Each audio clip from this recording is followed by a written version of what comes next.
Donc on est face à un conflit qui est... c'est une guerre d'occupation et un conflit et un génocide qui est absolument terrible.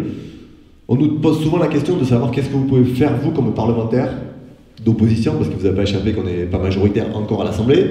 Qu'est-ce qu'on peut faire? Moi, ce que je réponds toujours, c'est que notre rôle est de ne jamais être silencieux, de toujours continuer à témoigner, de toujours continuer à raconter ce qui se passe, de toujours continuer à dénoncer et de porter la voix aujourd'hui du peuple palestinien, parce que l'autre versant du conflit, c'est aussi un conflit qui est surdocumenté, qui trouve des ressorts partout sur les réseaux où il y a des images et des images et des images tous les jours. Quand vous allumez vos téléphones portables, quand vous vous connectez sur Instagram, Twitter, vous avez des images d'horreur. Et ça dérange aussi l'armée israélienne et le gouvernement israélien, parce que les assassinats ciblés de journalistes palestiniens, ils ne sont pas faits au hasard, ils ne sont pas ciblés uniquement parce que c'est des journalistes palestiniens. Ils sont ciblés parce qu'Israël veut mener son opération militaire sans documentation, sans images, sans preuves, et empêcher toute procédure. Et je profite aussi de ce moment ce soir pour saluer ce que fait l'Afrique du Sud et cette démarche importante pour le peuple palestinien devant la Cour internationale de justice. À toutes celles et ceux qui ont parlé de coups politiques, qui ont parlé d'opérations de communication, je les invite à regarder, comme je l'ai fait, l'ensemble de la plaidoirie des avocats et des avocates sud-africaines qui ont présenté un dossier extrêmement détaillé, très pointu, sérieux, factuel, avec des faits extrêmement précis, qui témoignent très clairement de l'opération génocidaire de l'État d'Israël. Et moi, il y a une parole qui m'a beaucoup marqué. À la fin, d'un des avocats sud-africains, il a dit « Quel que soit ce que vous avez subi, quelle que soit la réalité des faits que vous avez vécu dans votre chair, la réponse ne peut jamais être le génocide d'un peuple. » Cette phrase, elle est extrêmement importante. Et le fait que l'Afrique du Sud porte cette démarche, c'est aussi un symbole, parce que c'est un État qui a subi une politique d'apartheid. C'est un État qui a subi des choses horribles.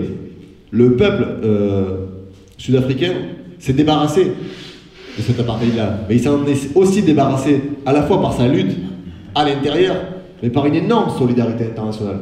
Moi, je suis un ancien joueur de rugby, j'ai souvenir qu'à l'époque de l'apartheid, des joueurs de rugby français, parce que la Fédération française de rugby ne prenait jamais cette position, mais des joueurs de rugby français à l'époque avaient dit « Nous refusons de porter le maillot de l'équipe de France et d'aller jouer en Afrique du Sud dans un pays qui pratique une politique d'apartheid. » Donc moi, ce que je dis aussi souvent, c'est que la solidarité internationale des peuples, elle est extrêmement importante.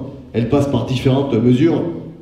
Et une évidemment des plus connues est la question du boycott, qui est parfois érigée comme quelque chose d'horrible par celles et ceux qui nous gouvernent. Ou moi, quand j'ai appelé plusieurs fois, j'ai appelé il y a une dizaine de jours à boycotter Carrefour, puisque Carrefour a publié une offre d'emploi dans un territoire occupé. Et évidemment, tous les soutiens inconditionnels de l'État d'Israël sont montés au créneau pour dire que je voulais mettre tous les Français au chômage et que j'allais créer des chômeurs en France alors que j'étais un député français.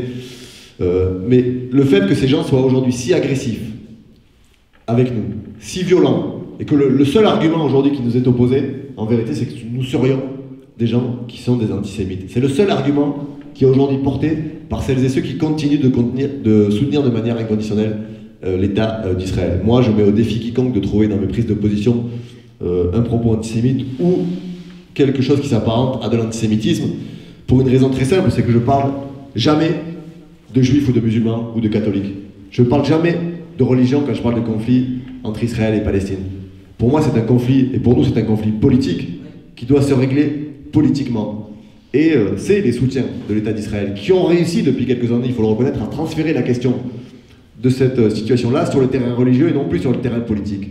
Et notamment avec ce qui s'est passé à l'époque en Israël, le vote de ce qu'on appelle la loi État-nation, qui est quand même un changement et une accélération dans le fait qu'on crée des citoyens à deux vitesses en Israël, qu'on instaure le fait que c'est le foyer juif, donc on parle d'un État religieux.